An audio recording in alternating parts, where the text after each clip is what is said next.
जय जगन्नाथ शुभ सकाळ। आज हूँ 22 डिसेम्बर रविवार। आज दिन सारा अनेक गुरुत्वपूर्ण खबर आसी तेणु वीडियो को शेष पर्यंत निश्चय देखिए और चैनल को सब्सक्राइब कर वीडियो को लाइक करदे। आपण केउं जिल्लारू ये वीडियो को देखुचंती कमेंट करी जणाइदेबे। तेबे आसंतु आज दिन 20 बड़ खबर उपरे नजर पकाइबा। आज प्रथम खबर, मुख्यमंत्री बड़ घोषणा। मुख्यमंत्री मोहन चरण माझी भद्रक पाई एक बड़ घोषणा करिसंती। मुख्यमंत्री शनिवार भद्रक रे बयन पार्क पाई 4382 कोटी टंका मंजूर करथिबा नै सूचना दैछंती। आईओसीएल एने अर्थ मंजूर करथिबा मुख्यमंत्री तांको सोशल मीडिया एक्स रे सूचना दैछंती। एमसीपीएल सहयोग रे भद्रक रे बयन पार्क करा जिवो। एही मिलित उद्यम ओडिशार अर्थनीति को यथेष्ट वृद्धि करबा सह नूतन नियुक्ति सुजोग सृष्टि करबाकू स्थिर होइतिबा मुख्यमंत्री सूचना दैछंती। परवर्ती खबर, संबलपुर आसिबे गृहमंत्री अमित शाह। 28 तारिख रे संबलपुर आसुचंती गृहमंत्री। समलेश्वरी मंदिर दर्शन पर जीएम कॉलेज ऑडिटोरियम रे बैठक हेबो। बुर्ला सुपर स्पेशलिस्ट बिल्डिंग रो उद्घाटन करबा सांगकू अन्य प्रकल्प मानकर करिबे उद्घाटन। अमित शाह को गस्त को नहीं बीजेपी कैंप रे उत्साह भरी जाइछि। 28 तारिख संबलपुर गस्त रे आसीबा सह विभिन्न प्रकल्प उद्घाटन करबा पई शिलान्यास करिबे। परवर्ती खबर, जनवरी रे मिलिबो चतुर्थ पर्याय सुभद्रा टंका। सुभद्रा योजनार चतुर्थ पर्याय टंका को नहीं चर्चा जोर धरिछि। 3टी पर्याय योग्य महिला अकाउंट रे प्रथम किस्तिर टंका पहुंचीबा परे चतुर्थ पर्याय को अपेक्षा करी रहिचंती अनेक हिताधिकारी। किंतु चतुर्थ पर्याय टंका डिसेंबर 25 देबाकू थिबा बेले एहाकू स्थगित रखा जाइछि। तेबे एने वर्तमान चतुर्थ पर्याय को नहीं कहा जाइछि जे एही टंका आसंता 2025 जनवरी रे सरकार पठाई पारंती। एही पर्याय रे प्राय 20 लाख रु अधिक हिताधिकारी को एही टंका प्रदान करा जिवो। जांच प्रक्रिया जारी रहितिबारु एही पर्यायर टंका विलंब रे दिया जिवो बोली सूचना दैछंती उपमुख्यमंत्री प्रभाती परिडा। एही जांच आसंता 30 सुद्धा शेष होई जिवो। एहा परे हिताधिकारी को नुआ वर्ष रे नुआ उपहार देई पारंती सरकार। परवर्ती खबर, समवाय समिति बोली आश्वासन देले मंत्री। कहिले मंडी रे धान ओदा होइतिले चाषी को दिया जिवो क्षतिपूरण। लघुचाप जनित अदिनिया वर्षा रे चाषींकर व्यापक धान फसल नष्ट होइछि। तेबे मंडी रे धान ओदा होइतिले चाषी को क्षतिपूरण दिया जिवो बोली सूचना दैछंती समवाय मंत्री। चाषी को पर्याप्त जरिपाल दिया जाइछि। ओदा होइतिबा धान को तदारक करी सरकार क्षतिपूरण कथा चिंता करिबा कथा कहिसंती मंत्री। धान सुखिबा परे पुणी मंडी को आसीबो। सेपटे मंडी रे अव्यवस्था एवं चाषी को धान नष्ट नै सरकार को टार्गेट करिसंती विरोधी दलर उपनेता प्रसन्न आचार्य। परवर्ती खबर, भूत खाउची भत्ता टंका। मधुबाबू पेंशन योजना रे दुर्नीति। मृत व्यक्ति को जीवित दर्शाई लुटि नेले पेंशन टंका। नवरंगपुर पापड़ाहांडी ब्लॉक नुआकोट ग्रामर पंचायत अधिकारी नाम रे एपरी सांघातिक अभियोग सामना को आसीछि, जहाकु नै ग्रामवासी जिलापालक द्वारस्थ होइचंती। वर्ष वर्ष धरी मृत व्यक्ति को जीवित दर्शाई लुटि नेले मधुबाबू पेंशन योजना टंका। मृतकଙ୍କ परिवार अजाणତରେ एभଳି कराଯାଇଥିବା अभियोग आसीछि। आसिला परवर्ती खबर, उत्थापाଙ୍କ नारे अरेस्ट वारेंट। अडुआरे टीम इंडिया रो पूर्वतन क्रिकेटर रबिन उत्थापाଙ୍କ विरोध रे गिरफ वारेंट जारी करा जाइछि। प्रोविडेंट फंड पीएफ रे ठकेई अभियोग रे उत्थापाଙ୍କ नारे ए अरेस्ट वारेंट जारी करा जाइछि। वास्तव रे Uthappa centuries lifestyle brand private limited नामक एक कंपनी चलाई थांती। एई कंपनी कर्मचारी वेतन रू कटा जाइथिबा टंका को सेमानक पीएफ अकाउंट रे जमा करा जाय नथिला, जेउ कारणरू प्राय 24 लाख टंका ठकेई होइतिला। एही कारणरू तांकु डिसेंबर 4 रे गिरफ करिबा पई वारेंट जारी करा जायथिला। तथापि उत्थापांकु संपूर्ण राशि देबाकु डिसेंबर 27 पर्यंत समय दिया जायछि। जदि से निज कर्मचारी पीएफ अकाउंट रे ठीक समय रे टंका जमा न करंती तेबे तांकु जेल जिबाकु पड़ी पारे।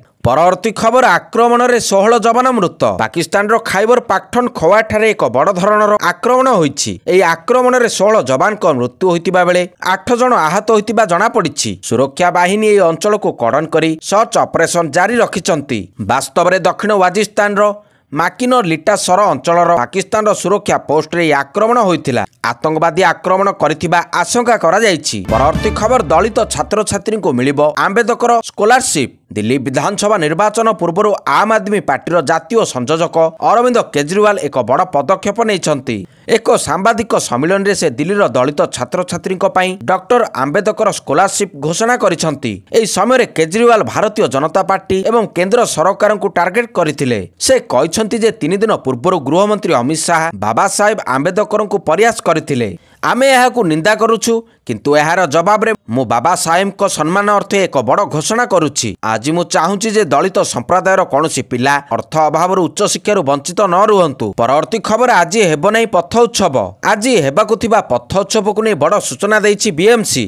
चलित वर्षर प्रथम पथोत्सव को स्थगित रखिबा पई निष्पत्ति निया जाइछि। राज्य में लगी रही वर्षा एवं खराब पाग जोगु पथोत्सव को स्थगित रखिछि बीएमसी। एने सोशल मीडिया प्लाटफर्म एक्स रे बीएमसी पक्षरु सूचना दिया जायछि। वर्षा जोगु एहाकु स्थगित रखिबाकु बीएमसी निष्पत्ति नेइथिबा सूचना रहिछि। परवर्ती खबर सरकारी शिक्षकों को ट्यूशन मना। सरकारी स्कूल शिक्षक शिक्षयित्री जारी होइछि कटकणा। एणिकी प्राइवेट कोचिंग सेंटर रे पाठ पढ़ाई पारिबे नै सरकारी शिक्षक। एने कटकणा लागू हेबा परे शिक्षा विभागर कड़ा नजर रहिछि। नियम रे खिलाफ हेले कड़ा कार्यानुष्ठान ग्रहण कराजिबो बोली कहिछि शिक्षा विभाग। अनेक समय स्कूल रे ड्यूटी सारी प्राइवेट कोचिंग सेंटर रे मध्य पाठ पढ़ाई थांती शिक्षक शिक्षयित्री। क्लास रो अधिक छात्र छात्री मध्य रे शिक्षक निज दायित्व ठीक भाव में तुलाई पारंती नाही। तेणु किछि प्राइवेट ट्यूशन रो सहारा नै थांती छात्र छात्री। एने शिक्षा विभाग तरफरु आदेश जारी होइछि। परवर्ती खबर श्रीलंका को हराई फाइनल रे भारत। 19 वर्षरु कम महिला एशिया कप T20 फाइनल रे पहुंची भारत। सुपर 4 राउंड रो द्वितीय मैच रे प्रतिपक्ष श्रीलंका को 4टी विकेट रे परास्त करी टीम इंडिया सफलता हासिल करिछि। 22 तारीख अर्थात आज टाइटल पर भारत और बांग्लादेश मुहांमुही हेबे। सर्वाधिक 7 पॉइंट हासिल करी भारतीय दल शीर्ष स्थान अख्तियार करी फाइनल रे प्रवेश करथिला। परवर्ती खबर जीएसटी बैठक रे बढ़िला एई सबु रेट। अर्थमंत्री निर्मला सीतारमण को अध्यक्षता रे शनिवार अर्थात 21 डिसेम्बर जीएसटी परिषदर 55तम बैठक अनुष्ठित हो जाइछि। एई बैठक रे अनेक बड़ निष्पत्ति निया जाइछि। जीएसटी परिषद इभि समेत पुराना तथा व्यवहृत कार बिक्री उपरे टिकस हार को 12 रु 18% को वृद्धि करबाकू अनुमोदन करिछि। एथिसह जीएसटी परिषद 50% रु अधिक फ्लाइएश उपरे मात्र 12% जीएसटी लागिबो। स्वास्थ्य जीवन बीमा पॉलिसी उपरे टिकस ह्रास उपरे निष्पत्ति जीएसटी परिषद स्थगित रखिबाकू निष्पत्ति नेछि। परवर्ती खबर मागणा राशन सह नगद 1000 टंका। एणिकी राशन कार्डधारी को 1000 टंका नगद राशि मिलिबो। भारत सरकार को नुआ योजना रे जदि आवेदन करिनाहांती तेबे तुरंत आवेदन प्रक्रिया रे भाग नियंतु। वर्तमान भारत सरकार एक नुआ योजना आरंभ करने को जाउछंती। एथिरे राशन सह मासिक 1000 टंका प्रदान कराजिबो। तेबे जो नागरिक माने राशन कार्डधारी से माने योजना रे आवेदन करि परिबे। वर्तमान सारा देश रे अनेक राशन कार्ड रो ई-केवाईसी प्रक्रिया पूर्ण होई नाही। एथिपई भारत सरकार ए नुआ योजना अनुसार ई-केवाईसी प्रक्रिया पूर्ण करने को जाउछंती। ए योजना माध्यम रे ई-केवाईसी सह आर्थिक रूप से दुर्बल थिबा परिवार मानकु जीवन स्तर रे सुधार आनिबा पई आर्थिक सहायता प्रदान कराजिबो। एठारे आर्थिक भावे दुर्बल थिबा परिवार को मासिक 1000 टंका दिया जाई सेमानकु आत्मनिर्भरशील करबाकू प्रयास करा जाउछि। नुआ वर्ष जनवरी मासरु ए योजना लागू कराजिबो। एथिपई डिसेंबर 30 2024 तारीख को आवेदन पई शेष तारीख भावरे रखा जाइछि। परवर्ती खबर वर्षा सांगकु शीत जारी रही। राज्य में लगाण वर्षा होउछि। वर्षा जोगु बढ़िछि शीत जहा फल रे अस्तव्यस्त जनजीवन। बंगोपसागर रे सक्रिय अवपात होइछि। 24 घंटा पर्यंत उत्तर पूर्व मुहां हेबा अवपात। एहार बाह्य बलय सह जड़ित मेघ समूह एवं पश्चिमा झड़र उपस्थिति जोगु उपकूल ओडिशा तथा पार्श्ववर्ती अंचल रे वर्षा लागि रहिछि। काली दिन सारा वर्षा होइथिले मध्य एहार तुलना रे वर्षार प्रभाव आज ठारु कमिबा सह धीरे धीरे पागरे परिवर्तन आसिबार संभावना अछि। परवर्ती खबर ओदा हैला धान गरम हैला राजनीति। राज्य में लघुचाप प्रभाव में वर्षा होउछि आ चाषी धान भिजिबारे लागिछि। कोहला पागरे सारा राज्य एबे दिन काटुथिबा बेले ए प्रसंग रे किंतु गरम होउछि राज्य राजनीति। विरोधी दल धान भिजिबा प्रसंग को नहीं सरकार को घेरिबा आरंभ करथिबा बेले सरकारी दल मंत्री निजको बंचाइबाकू जाय वर्षा रे धान नष्ट होइतिले चाषी को क्षतिपूरण दियाजिबो बोली घोषणा करिसंती। समवाय विभाग मंत्री प्रदीप बल सामंत कहिसंती जे राज्य रे एबे लघुचाप प्रभाव वर्षा होउछि। बिल रे धान गजा होई पारे हेले मंडी रे ओदा हेबार संभावना कम अछि। तेबे ओदा होइतिबा धान को तदारक करी राज्य सरकार क्षतिपूरण कथा चिंता करिवे बोली मंत्री कहिसंती। सेपटे कांग्रेस विधायक अशोक दास मध्य समान प्रसंग रे शासक बीजेपी को टार्गेट करिसंती। से कहिसंती जे मंडी एबे भी अव्यवस्था घेर अच्छी। वर्षा रे धान पड़ी रही सरकार बाहास्फोट मारिबारे लागिछंती। चाषी मुंडरे हाथ देई बसिछंती। सरकार एथिप्रति ध्यान देबा दरकार बोली कहिसंती कांग्रेस विधायक। परवर्ती खबर आंबेडकर को विवादीय बयान आंदोलन करिबो बीएसपी। आंबेडकर को नहीं संसद रे गृहमंत्री देथिबा विवादीय बयान को नहीं तेजिछि राजनीति। गोटिए पटे एहाकु नहीं विरोधी सरकार को घेरुथिबा बेले एबे बहुजन समाजवादी पार्टीर मुखिया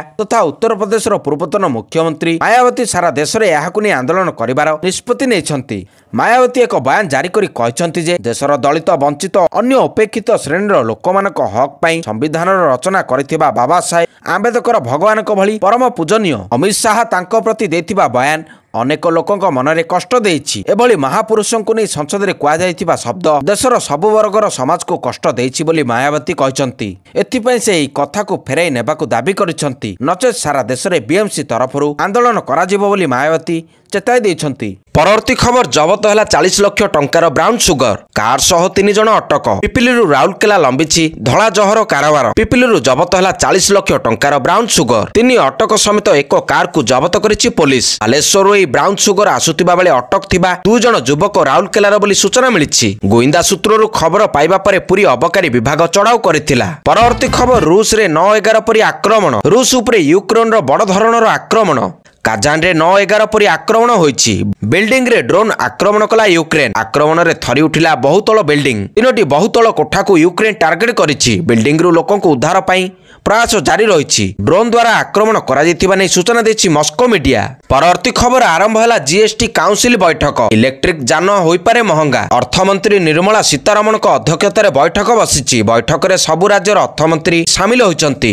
ଓଡ଼ିଶା ମୁଖ୍ୟମନ୍ତ୍ରୀ ମୋହନ ମାଝୀ ଯୋଗ ଦେଇଛନ୍ତି। ବୈଠକରେ ସ୍ୱିଗି ଓ ଜୋମାଟୋ ଭଳି ଫୁଡ୍ ଡେଲିଭରି ପ୍ଲାଟଫର୍ମ ଗୁଡ଼ିକ ପାଇଁ ଜିଏସ୍ଟି ହାର କମାଯାଇପାରେ। ସେହିପରି ଇଲେକ୍ଟ୍ରୋନିକ୍ ଯାନ ଉପରେ ମଧ୍ୟ ଜିଏସ୍ଟି ହାର ବଢ଼ାଯାଇପାରେ। ବୈଠକରେ ଜୀବନ ଏବଂ ସ୍ୱାସ୍ଥ୍ୟ ବୀମା ପ୍ରିମିୟମ ଉପରେ ଟିକସ ହାର ନେଇ ଆଲୋଚନା ହୋଇପାରେ। ଲକ୍ଜୁରୀ ହାତଘଣ୍ଟା, ଫୁଟୱେର, ପୋଷାକ ଉପରେ ଟିକସ ବୃଦ୍ଧି ନେଇ ବିଚାର କରାଯିବା ସମ୍ଭାବନା ଅଛି। ପରବର୍ତ୍ତୀ ଖବର, ଧାନ ଓଜନରେ ମଧ୍ୟ ଦୁର୍ନୀତି। ବଲାଙ୍ଗୀରରେ ଧାନ କିଣାରେ ଦୁର୍ନୀତି ଅଭିଯୋଗ ଆସିଛି। ଉଡଭେଲା ବ୍ଲକ ରୁଷୁଡା ପେକ୍ସରେ ଚାଷୀର ଧାନ ଓଜନରେ ବ୍ୟାପକ ଅନିୟମିତତା ହୋଇଥିବା ଅଭିଯୋଗ ହୋଇଛି। ଧାନ କିଣା ମେସିନ୍ ଟାମ୍ପରିଂ କରି ଚାଷୀଙ୍କୁ ଠକା ଯାଉଥିବା ଅଭିଯୋଗ ଆଣିଛନ୍ତି ଚାଷୀ। ସୂଚନା ଅନୁସାରେ ରମାକାନ୍ତ ଭୋଇ ନିଜ ଧାନ ବିକିବା ପାଇଁ 183 ପକେଟ ମୋଟ 72.74 କ୍ୱିଣ୍ଟାଲ ଧାନ ମଣ୍ଡିକୁ ଆଣିଥିଲେ। କିନ୍ତୁ ମଣ୍ଡିରେ ଓଜନ କଲାବେଳେ ତାହା 66.32 କ୍ୱିଣ୍ଟାଲ ହୋଇଥିଲା। ପରେ ରମାକାନ୍ତ ନିଜ ଘରେ ଥିବା ଓଜନ ମେସିନ୍ ଆଣି ଓଜନ କରିବା ଫଳରେ ପ୍ରାୟ 2 କେଜି ଫରକ ଦେଖାଦେଇଥିଲା। ଫଳରେ ମଣ୍ଡିରେ ହେଉଥିବା ଧାନ ଓଜନର ବ୍ୟାପକ ଅନିୟମିତତା ହେଉଥିବା ଚାଷୀ ଅଭିଯୋଗ କରିଛନ୍ତି। ଓଜନ ମେସିନରେ ଦୁର୍ନୀତି ଜାଣିବା ପରେ ମଣ୍ଡିରେ ସାମାନ୍ୟ ଉତ୍ତେଜନା ଦେଖିବାକୁ ମିଳିଥିଲା। ପରେ ମେସିନ୍ ମଣ୍ଡିରୁ କୁଆଡ଼େ ଉଭାନ ହୋଇଯାଇଥିବା ରମାକାନ୍ତ କହିଛନ୍ତି। ପରବର୍ତ୍ତୀ ଖବର, ବିନା ମୁଖ୍ୟମନ୍ତ୍ରୀ ଚେହେରାରେ ଲଢ଼ିବ ବିଜେପି। ଦିଲ୍ଲୀ ବିଧାନସଭା ନିର୍ବାଚନ ପାଇଁ ସରଗରମ ହେଲାଣି ରାଜନୀତି। ନିର୍ବାଚନ ଆୟୋଗ ମଧ୍ୟ ନିର୍ବାଚନ ପ୍ରସ୍ତୁତିକୁ ନେଇ 2 ଦିନ ଧରି ବୈଠକ କରିଛନ୍ତି। ନିର୍ବାଚନ ତାରିଖ ଘୋଷଣା ହୋଇନଥିବା ବେଳେ ସବୁ ରାଜନୈତିକ ଦଳ ରାଜଧାନୀ ହାତେଇବାକୁ ପ୍ରସ୍ତୁତି ଆରମ୍ଭ କରିଦେଇଛନ୍ତି। ଏହାରି ଭିତରେ କେଉଁ ଦଳର କିଏ ମୁଖ୍ୟମନ୍ତ୍ରୀ ପ୍ରାର୍ଥୀ ହେବେ ତାକୁ ନେଇ ଚର୍ଚ୍ଚା ଲାଗି ରହିଛି। ଆମ ଆଦମୀ ପାର୍ଟିର ମୁଖ୍ୟମନ୍ତ୍ରୀ ଚେହେରା ଅରବିନ୍ଦ କେଜରିୱାଲ ରହିଥିବା ବେଳେ ବିଜେପି ଏବଂ କଂଗ୍ରେସର କିଏ ମୁଖ୍ୟମନ୍ତ୍ରୀ ପ୍ରାର୍ଥୀ ହେବେ ତା ଉପରେ ନଜର ରହିଥିଲା। ହେଲେ ବିଜେପି ଆଗୁଆ ମୁଖ୍ୟମନ୍ତ୍ରୀ ପ୍ରାର୍ଥୀ ଘୋଷଣା କରିବନି ବୋଲି ସ୍ପଷ୍ଟ କରିଦେଇଛି। ପରବର୍ତ୍ତୀ ଖବର, ପୁଣି ଚିନ୍ତାରେ କେଜରିୱାଲ। ଆସନ୍ତା ବର୍ଷ ଦିଲ୍ଲୀ ବିଧାନସଭା ନିର୍ବାଚନ ପୂର୍ବରୁ ଆପ୍ ମୁଖ୍ୟ ତଥା ଦିଲ୍ଲୀର ପୂର୍ବତନ ମୁଖ୍ୟମନ୍ତ୍ରୀ ଅରବିନ୍ଦ କେଜରିୱାଲଙ୍କୁ ବଡ଼ ଝଟକା ଲାଗିଛି। ଦିଲ୍ଲୀ ଲେଫ୍ଟନାଣ୍ଟ ଗଭର୍ଣ୍ଣର ଭିକେ ସେକ୍ସେନା ଅବକାରୀ ନୀତି ମାମଲାରେ କେଜରିୱାଲଙ୍କ ବିରୋଧରେ ମାମଲା ରୁଜୁ କରିବା ପାଇଁ ପ୍ରବର୍ତ୍ତନ ନିର୍ଦ୍ଦେଶାଳୟକୁ ଅନୁମତି ପ୍ରଦାନ କରିଛନ୍ତି। କହି ରଖିଛୁ, ଚଳିତ ବର୍ଷ ଡିସେମ୍ବର 5ରେ ପ୍ରବର୍ତ୍ତନ ନିର୍ଦ୍ଦେଶାଳୟ କେଜରିୱାଲଙ୍କ ବିରୋଧରେ କାର୍ଯ୍ୟାନୁଷ୍ଠାନ ପାଇଁ ଅନୁମୋଦନ ଲୋଡ଼ିଥିଲେ। ବର୍ତ୍ତମାନ କେଜରିୱାଲଙ୍କ ସାମ୍ନାରେ ରାଜନୈତିକ ଚ୍ୟାଲେଞ୍ଜ ଦେଖାଦେଇପାରେ। ଆସିଲା ପରବର୍ତ୍ତୀ ଖବର, କୁଏତ ଯିବେ ମୋଦି। 2 ଦିନିଆ କୁଏତ ଗସ୍ତରେ ଯାଉଛନ୍ତି ପ୍ରଧାନମନ୍ତ୍ରୀ ମୋଦି। 43 ବର୍ଷ ପରେ ପ୍ରଥମ ଥର ପାଇଁ କୌଣସି ଭାରତୀୟ ପ୍ରଧାନମନ୍ତ୍ରୀ କୁଏତ ଗସ୍ତରେ ଯାଇଛନ୍ତି। ଶେଷ ଥର ପାଇଁ 1981 ମସିହାରେ ଇନ୍ଦିରା ଗାନ୍ଧୀ ପ୍ରଧାନମନ୍ତ୍ରୀ ଥିବା ସମୟରେ କୁଏତ ଗସ୍ତରେ ଯାଇଥିଲେ। ଏହା ପରଠାରୁ ଭାରତର ଆଉ କୌଣସି ପ୍ରଧାନମନ୍ତ୍ରୀ କୁଏତ ଗସ୍ତରେ ଯାଇନଥିଲେ। କୁଏତର ଆମିର ଶେଖ୍ ମେସଲ ଅଲ୍ ସବାହଙ୍କ ନିମନ୍ତ୍ରଣରେ ଡିସେମ୍ବର 21 ଏବଂ 22 2 ଦିନିଆ ଗସ୍ତରେ ସେଠାକୁ ଯାଇଛନ୍ତି ନରେନ୍ଦ୍ର ମୋଦି। ସେଠାରେ ପ୍ରଧାନମନ୍ତ୍ରୀ ମୋଦି ପ୍ରମୁଖ ନେତାମାନଙ୍କ ସହ ଆଲୋଚନା କରିବାର କାର୍ଯ୍ୟକ୍ରମ ଅଛି। ପରବର୍ତ୍ତୀ ଖବର, ପ୍ରାଇଭେଟ ଚାକିରିଆଙ୍କ ବଢ଼ିବ ଦରମା। ଡିସେମ୍ବର ମାସ ଶେଷ ହେବାକୁ ଯାଉଛି ଏବଂ ନୂଆବର୍ଷ 2025କୁ ସ୍ୱାଗତ କରିବାକୁ ପ୍ରସ୍ତୁତି ଆରମ୍ଭ ହୋଇଛି। ଏଥର ନୂଆବର୍ଷ ଘରୋଇ କ୍ଷେତ୍ରର କର୍ମଚାରୀଙ୍କ ପାଇଁ ଖୁସି ଖବର ଆଣିପାରେ। ସୂଚନା ଅନୁସାରେ ଘରୋଇ କ୍ଷେତ୍ରରେ କାର୍ଯ୍ୟ କରୁଥିବା କର୍ମଚାରୀଙ୍କ ପାଇଁ ଇପିଏଫ୍ଓରେ ବେତନ ସୀମା ବୃଦ୍ଧି କରିବାକୁ ସରକାର ବିଚାର କରିଛନ୍ତି। ପେନସନ ସୀମାରେ ଏକ ବଡ଼ ପରିବର୍ତ୍ତନ ହେବ ବୋଲି ଅନୁମାନ କରାଯାଉଛି। ପେନସନକୁ 15,000 ଆଧାରରେ ଗଣନା କରାଯାଇଛି, ଯାହା ବର୍ତ୍ତମାନ 21,000 ଟଙ୍କାକୁ ବୃଦ୍ଧି କରାଯିବାକୁ ଯୋଜନା କରାଯାଇଛି। ପରବର୍ତ୍ତୀ ଖବର, 2 ଦିନିଆ ମାଲକାନଗିରି ଗସ୍ତରେ ଉପମୁଖ୍ୟମନ୍ତ୍ରୀ ପ୍ରଭାତୀ ପରିଡ଼ା ଶୁକ୍ରବାର ଦିନ ଜିଲ୍ଲା ପରିଷଦ ସଭାଗୃହରେ ଏକ ସମୀକ୍ଷା ବୈଠକ କରିଥିଲେ। ଏଥିରେ ଜିଲ୍ଲାର 2ଟି ଜଳଭଣ୍ଡାର ଓ 2ଟି ଜଳପ୍ରପାତ ବିକାଶ ସହ ଜିଲ୍ଲାରେ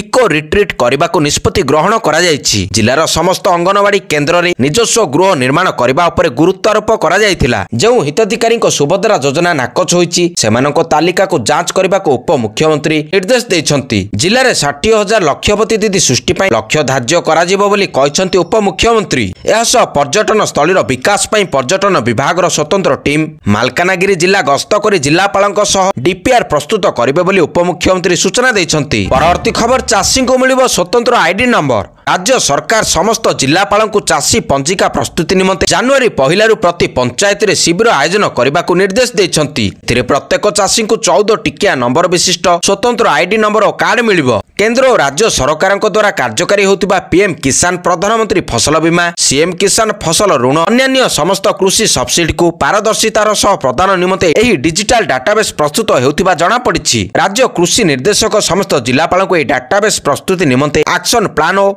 एसओपी जारी करिसंती। फॉर्म रजिस्ट्री कार्य राज्यर समस्त जिले में प्रथम पर्यायर जनवरी 1 रु मार्च 31 तारीख पर्यंत चलिबो। परवर्ती खबर केंद्र प्राक बजेट परामर्श बैठक ओडिशा पाई स्वतंत्र सहायता दाबी कले मुख्यमंत्री। केंद्र अर्थमंत्री निर्मला सीतारमण अध्यक्षतार प्राक बजेट परामर्श बैठक अनुष्ठित होईछि। एही बैठक रे जोगदेई मुख्यमंत्री मोहन चरण माझी शिल्प पर्यटन सहरांचल विकास और भित्तिभूमि पाई आसंता बजेट रे ओडिशा लागि स्वतंत्र सहायता दाबी करिसंती। एथिसह राज्य रे चालू रहितिबा प्रस्तावित प्रकल्प गुड़िक लगी व्यय बराद करने को प्रस्ताव देइछंती। 2024-25 बजेट रे एएसएसीआई को 1.50 लाख कोटी को वृद्धि करा जायछि, जहा कि ओडिशा समेत अन्य समस्त राज्य को फायदा मिलिछि। सेहीपरि गोपालपुर रे लुण खला पाई प्रस्ताव झारसुगुड़ा पाई नूतन इंडस्ट्रियल टाउनशिप प्रस्ताव देइछंती। ओडिशा रे बिजनेस प्रोत्साहन पाई उपयुक्त परिवेश सृष्टि पाई केंद्र सरकार को विशेष सहायता एथिसह पर्यटन विकास पाई 10,000 कोटी स्वतंत्र पैकेज व्यवस्था जीवन मिशन अधीन पर्याप्त बजेट व्यवस्था करने को दाबी करिसंती।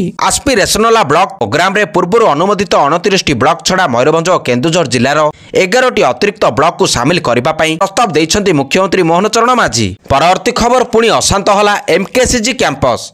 शिशु विभाग पीजी छात्रों को आक्रमण होइतिबा अभियोग आसीछि। अन्य विभाग पीजी छात्र आक्रमण करथिबा अभियोग करिसंती। छात्रों को नियमित रैगिंग हेउतिबा भी अभियोग आसीछि। शिशु रोग विभाग मुख्य हस्तक्षेप परे भी हेउनी समाधान। कैंपस रे लागि रहिछि अशांत वातावरण। परवर्ती खबर खाकी रे लागिला कलंक।